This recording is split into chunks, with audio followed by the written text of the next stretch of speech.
The Federal Reserve, often referred to as the Fed, is the central bank of the United States. It was created in 1913 to provide a stable monetary and financial system for the country. The Fed has several key responsibilities, including conducting monetary policy, supervising and regulating banks and other financial institutions, providing financial services to the U.S. government, and promoting financial stability. The Fed is composed of 12 regional banks, a board of governors, and the Federal Open Market Committee, which is responsible for setting monetary policy. The Fed plays a crucial role in the U.S. economy and financial system.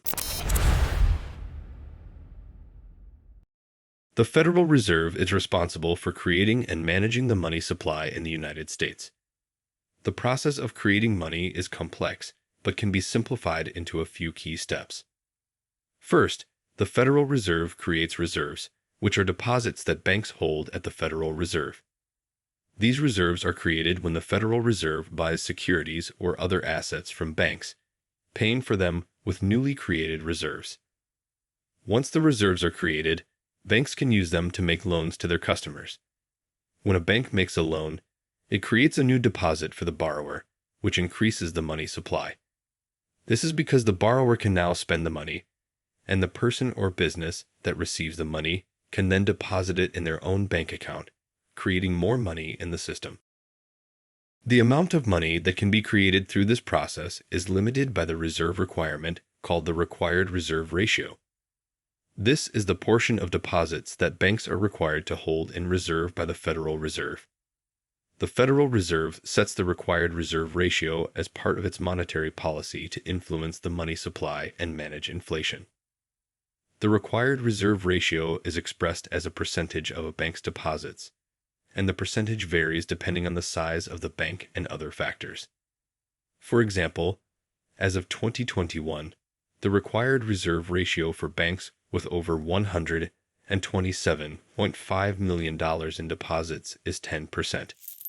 This means that for every $100 in deposits, a bank must hold $10 in reserve. We set those requirements. If we were to change them and allow the banks not to have as much on reserve, right, that they would have more available to lend, and vice versa, right? If we increase the reserve requirement, they'd have less, and that can change sort of the credit availability. The required reserve ratio is important because it affects how much money banks can create through the process of fractional reserve banking. Fractional reserve banking is a system in which banks are able to create new money by lending out a portion of the deposits they hold in reserve. If the required reserve ratio is high, banks are required to hold more of their deposits in reserve, which limits their ability to create new loans and expand the money supply. Conversely, if the required reserve ratio is low, banks are required to hold less of their deposits in reserve, which allows them to create more loans and expand the money supply. The Federal Reserve can adjust the required reserve ratio as part of its monetary policy to influence the money supply and manage inflation. For example, if the Fed wants to increase the money supply and stimulate economic growth, it can lower the required reserve ratio, which would allow banks to create more loans and increase the money supply. Alternatively, if the Fed wants to reduce inflation, it can raise the required reserve ratio, which would limit the ability of banks to create new loans and reduce the money supply.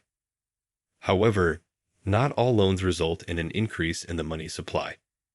If a borrower uses a loan to pay off a debt or buy an asset, such as a house or car, the money is not added to the money supply because it is not being spent on goods or services.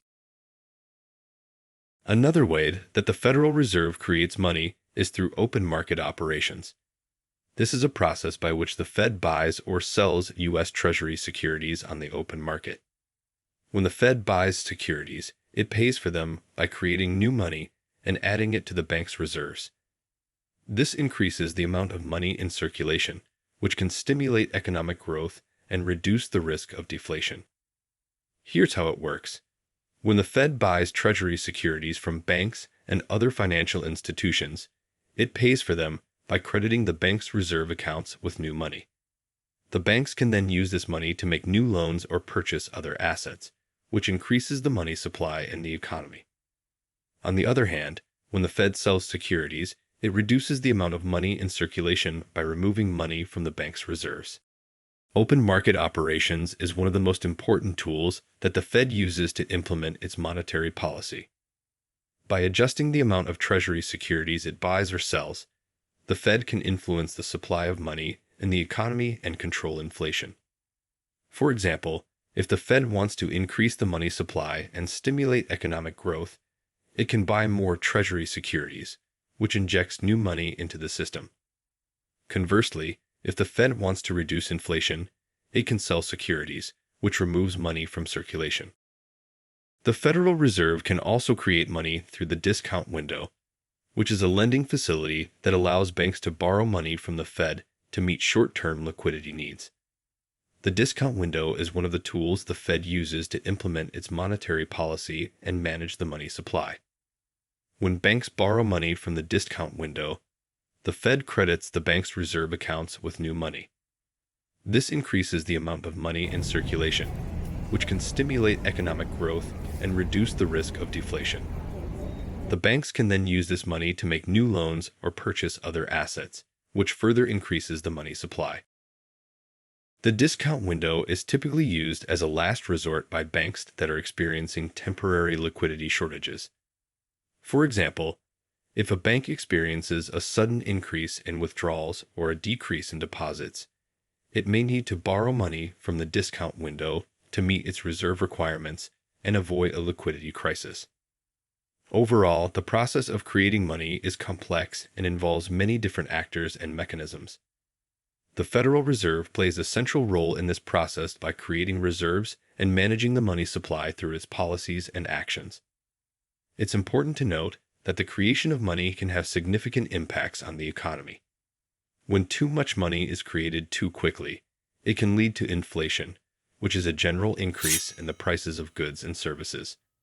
This can erode the purchasing power of consumers and lead to economic instability.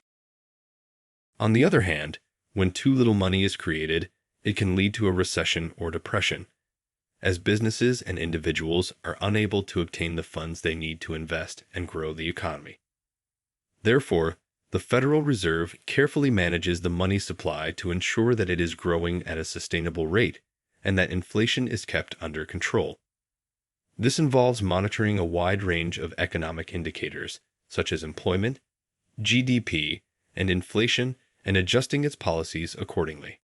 To sum it up, the Federal Reserve creates money by creating reserves that banks can use to make loans and create deposits.